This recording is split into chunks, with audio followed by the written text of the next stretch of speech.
All right, welcome to No Buts About It. It is Tuesday, Wednesday. No, it's Wednesday, March 1st, 2013.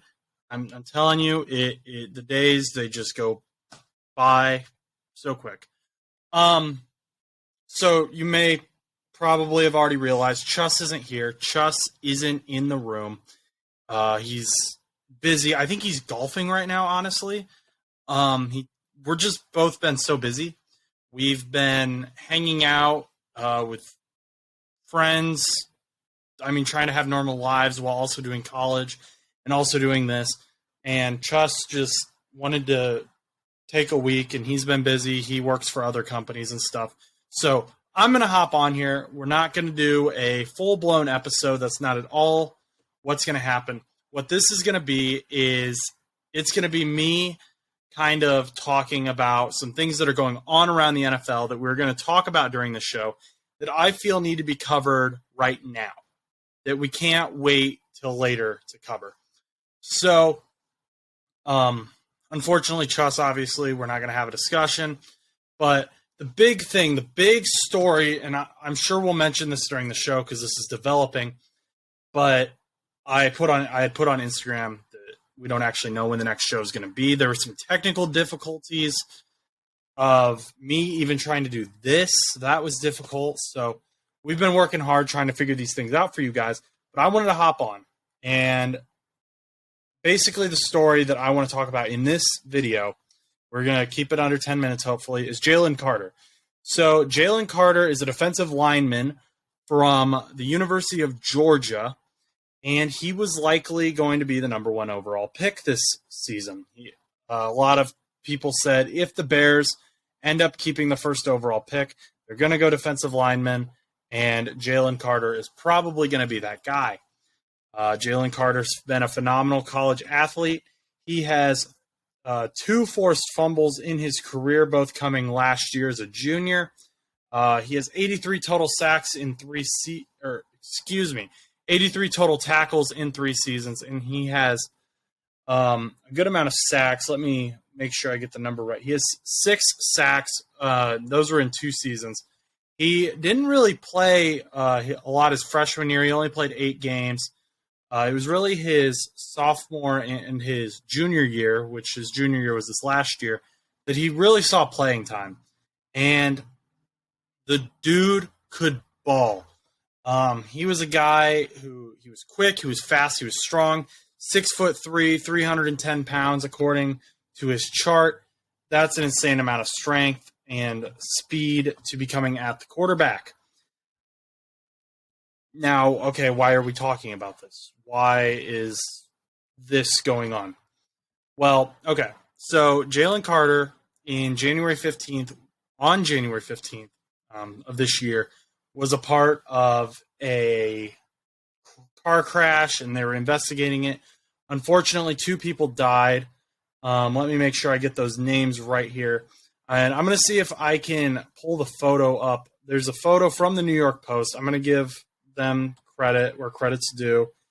They have, it says courtesy of Cicely Pangburn on the New York Post article. They spelled courtesy wrong. But I'll make sure to try and get that photo up. If not, I will attach the New York Post article in the description so you guys can read more about the crash. But the 2 people that passed away were Georgia player Devin Willock and recruiting analyst Chandler LaCroix. So unfortunately, they both passed away in the crash, and that's why there was more police investigation, and it looked like it was very violent. According to this New York Post article, that it says Jalen Carter originally told them he was a mile away from the accident. Then it said he was there, but then he left and returned 90 minutes later. And his stories were kind of contradicting themselves, is basically what they're going with. Now, what is the warrant for? Why is Jalen Carter why is a warrant being served on him? And that it's because they think he was racing. The 2021 Jeep Trackhawk that he was driving was being driven in a manner consistent with racing. They believe that is what led to the crash. They've got alcohol toxicity reports and all that going on. So That's all important information as well. Then like I said, I tried recording this earlier today, and we had technical difficulties. And now I'm kind of glad that I wasn't able to get this out right away, because Jalen Carter released a statement. And remember, Jalen Carter's not like on the run or hiding or anything. He's like in Indianapolis at the NFL Combine showing himself to these teams because he's trying to get drafted. So they knew where he was. It was just a matter of getting him back to Athens. Jalen Carter released his statement on his Twitter in like a Word document, it looks like. Times New Roman font, probably 14-point font. Not MLA format, but we'll accept it. Jalen Carter's statement, and this is, quote, "This morning I received a telephone call from the Athens, Georgia Police Department informing me that 2 misdemeanor warrants have been issued against me for reckless driving and racing. Numerous media reports have also circulated this morning containing inaccurate information concerning the tragic events of January 15, 2023. It is my intention to return to Athens to answer the misdemeanor charges against me and to make certain that the complete and accurate truth is presented. There is no question in my mind that when all of the facts are known, that I will be fully exonerated of any criminal wrongdoing," end quote. So that was on Jalen Carter's Twitter. That's what he said. He's basically saying, hey, I had nothing to do with this. Like, I was there. It's unfortunate. It sucks, but this isn't going to be a problem. Why does this relate to the NFL aside from him being a potential NFL player? So, as mentioned before, Jalen Carter, first overall pick. Okay, fine. Now, what do we do with him? He's a stud. We want him on our team, but who is going to bring this guy in? Is he going to go first overall? A lot of teams are now that I've seen, not so much teams haven't said it, but fans of teams are making posts talking about how he thinks he's innocent. He doesn't think this is going to be a problem. Obviously, he's not going to come out and say, I did it, but he seemed pretty adamant about the fact that he is going to be exonerated. He seems pretty confident in that. And I think the fact that he is willing to just go back and answer the charges, if he does actually go back, I assume he'll go back because he said he's going to go back. I'm going to take him at his word. If he falls, he's going to fall in the draft probably because of this, because of bad press isn't good. Teams don't like that. Now you've got the potential to maybe go to the Lions. I've seen a lot of Lions fans who are like, we could use this guy. Maybe we take a chance on him. Imagine him and Aiden Hutchinson on that line. It'd be insane. So that's what's going on with Jalen Carter in the NFL draft.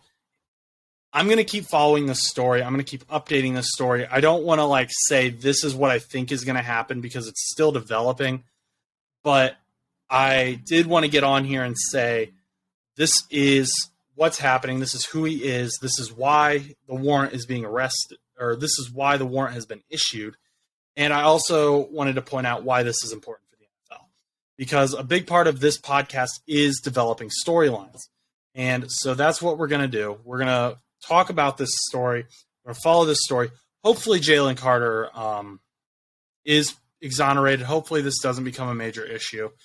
I do hope that if he did have something to do with it as well, though, that justice is served, because unfortunately 2 people did die in that crash, and the families are going to want answers for that as to why that happened. So prayers go out to those families. I hope that they're able to grieve and mourn however they need to privately. But that's what's going on with Jalen Carter. If you enjoyed this quick little interview or this quick little video, this is not like what we normally do. Go ahead and check out the other videos to see what we normally do.